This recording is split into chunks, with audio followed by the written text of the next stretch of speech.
এভাবে একবার বানিয়ে খেয়ে দেখুন, স্বাদ ভোলার নয়। তো বারে বারে কিন্তু এইভাবেই বানিয়ে খেতে ইচ্ছে হবে। বন্ধুরা, রূপা রন্ধনশালায় আপনাদের সকলকে অনেক অনেক স্বাগত জানাই। চলে এসেছি আজকের আবার একটা নতুন রেসিপি নিয়ে। তো আজকের আমি একটা সুন্দর রেসিপি শেয়ার করব, যে রেসিপিটা দেখলে কিনা বাড়িতেই বানাতে ইচ্ছে করবে। আর এভাবে একবার বানিয়ে খেয়ে দেখুন, প্রতিদিনই কিন্তু এইভাবেই বানিয়ে খেতে ইচ্ছে হবে। তো আপনারা সঙ্গে থাকুন আর প্রথম থেকে শেষ পর্যন্ত পুরো রেসিপিটা দেখতে থাকুন। আশা করি আজকের রেসিপিটা আপনাদের অনেক ভালো লাগবে। তবে চলুন দেরি না করে শুরু করে দিই আজকের রেসিপিটা। তো দেখুন, আজকের রেসিপির জন্য এখানে আমি ডিম নিয়ে নিয়েছি। তো এখানে আমি 4টে ডিম নিয়েছি, আর এখানে আমি নিয়ে নিয়েছি 4টে বাটি। তো আপনাদের হাতের কাছে যেমন বাটি থাকবে তো সেই বাটিতে করেই তো রেসিপিটা তৈরি করে নিতে পারবে। আর এই 4টে বাটির মধ্যে একটু করে আমি সাদা তেল দিয়ে দেবো।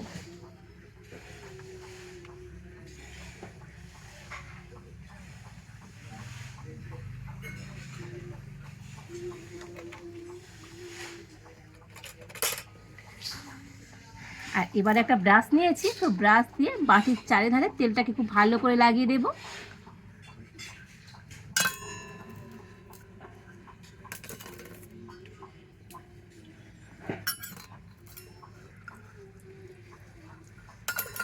আর এবার আমি ডিম নিয়ে নিয়েছি, তো ডিমটা ফাটিয়ে নেব, নিয়ে বাটির মধ্যে দিয়ে দেব।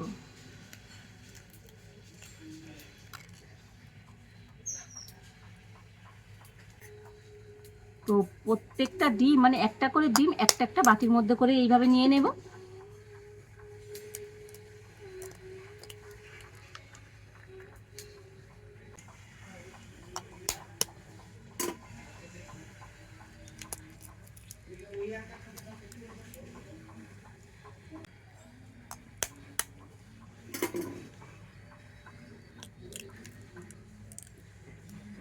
তো দেখুন, 4টে ডিম 4টে বাটির মধ্যে আমি নিয়ে নিয়েছি। আর এবারে 1 চিমটি করে লবণ নিয়ে তো প্রত্যেকটা ডিমের মধ্যে দিয়ে দেব।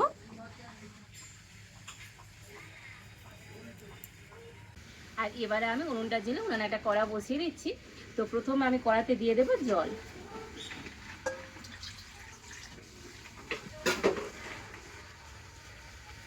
আর জলের উপরে একটা খাবার একটা স্ট্যান্ড নিয়েছি, দিয়ে দেব। তো প্রথমে আমি জলটাকে একটু ভালো করে গরম করে নেব।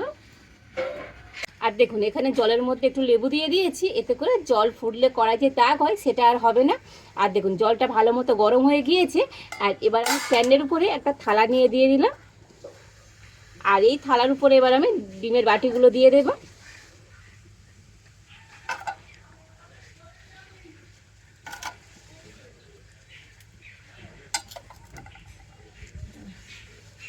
আর এবার আমি ঢাকা দিয়ে দেব। তো ততক্ষণে আমি একটু মশলা বেটে নেব। তো দেখুন, এখানে আমি নিয়ে নিয়েছি পোস্ত আর কাজু।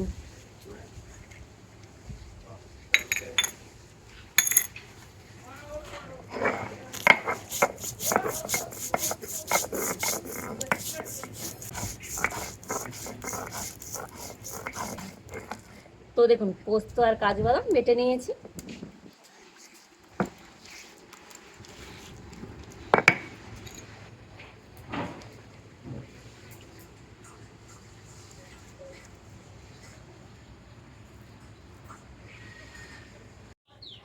আর এবারে আমি আদা রসুন বেটে নেব।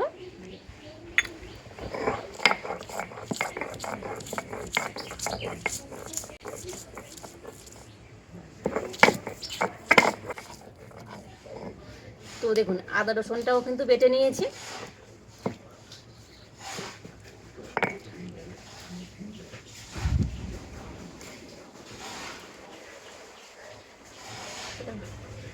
তো 5 মিনিট পর আমি ঢাকা খুলে দেখে নেব। তো দেখুন, ডিমগুলো কিন্তু সুন্দরভাবে ভাপানো হয়ে গিয়েছে। আর এই ডিম ভাপাতে খুব বেশি সময় লাগে না, 5 মিনিট হলে হয়ে যাবে। তো আপনারা হাত দিয়ে এইভাবে দেখে নিতে পারেন, হাতের মধ্যে কিন্তু একটু আর কিছু লেগে ধরবে না। আর এবার আমি এগুলোকে নামিয়ে নেব। তো ডিমগুলো নামিয়ে নিয়েছি, আর নামিয়ে একটু ঠান্ডা করে নিয়েছি। আর এবারে আমি বাটি থেকে তুলে নেব। আর এবার আমি একটা ছুরি নিয়ে নিয়েছি, ছুরি দিয়ে প্রথমে সাইডটাকে একটু এইভাবে করে ফাঁকা করে দেব।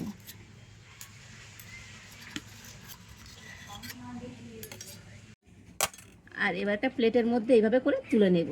তো দেখুন, কত সুন্দর বাটি থেকে ছেড়ে গিয়েছে। তো একইভাবে প্রত্যেকটা বাটি থেকে তো ডিমটা এইভাবে তুলে নেব।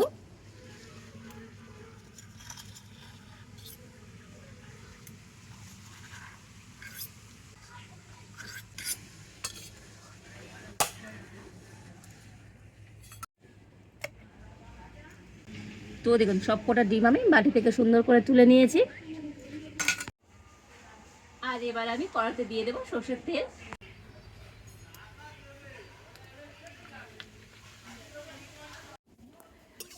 তো দেখুন তেলটাকে একটু গরম করে নিয়েছি আর কড়ার চারিধার একটু ভালো করে এইভাবে ছড়িয়ে দিলাম। আর এবার এই তেলের মধ্যে ডিমগুলো দিয়ে দেব।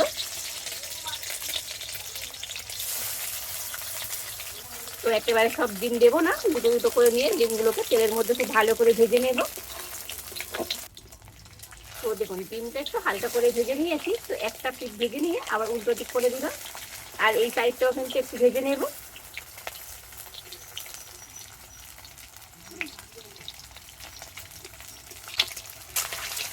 তো দেখুন ডিমটা এরকম হালকা করে একটু ভেজে নিতে হবে।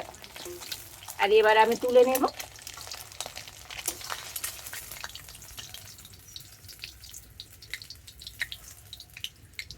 তো দেখুন 4টে ডিম এইভাবে হালকা করে একটু ভেজে নিয়েছি।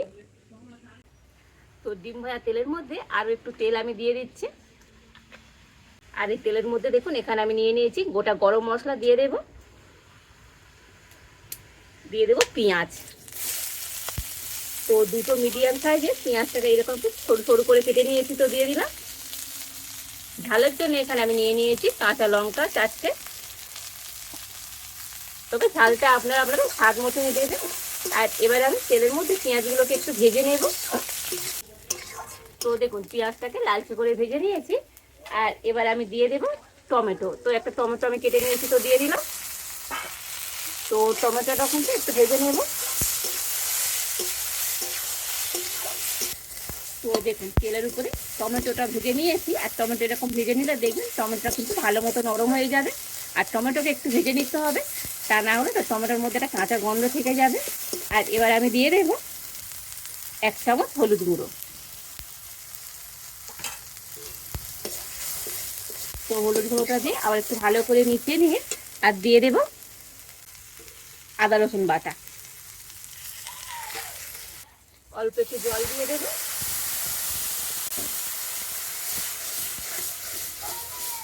আর দিয়ে দেবো অল্প একটু জিরে গুঁড়ো আর ধনে গুঁড়ো। আর এবার আমি মশলাগুলো কিছু ভালো করে কষিয়ে নেব।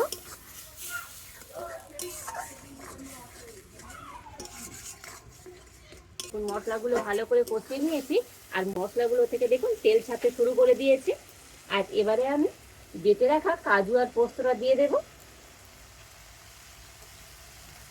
তো কাজু পোস্ত দিয়ে আরো একবার কিন্তু ভালো করে কষিয়ে নেব।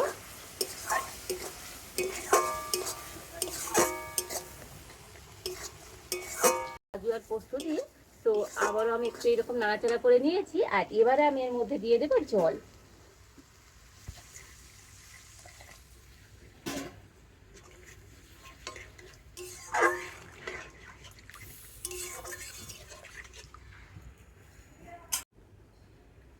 দিয়ে দেব পরিমাণ মতো লবণ। তো বন্ধুরা ডিম তো আপনারা বাড়িতে অনেক রকম ভাবে রান্না করে খান। তো একবার আমার মতো করে ডিম ভাপিয়ে আর এইভাবে রান্না করে খেয়ে দেখুন, খেতে এত ভালো লাগবে। তো ডিমের সব রেসিপি বাদ দিয়ে এইভাবেই বানিয়ে খেতে ইচ্ছে হবে। তো ঝোলটা ভালো মতো ফুটে গিয়েছে। আর এবার আমি এই ডিমগুলো ঝোলের মধ্যে দিয়ে দেবো।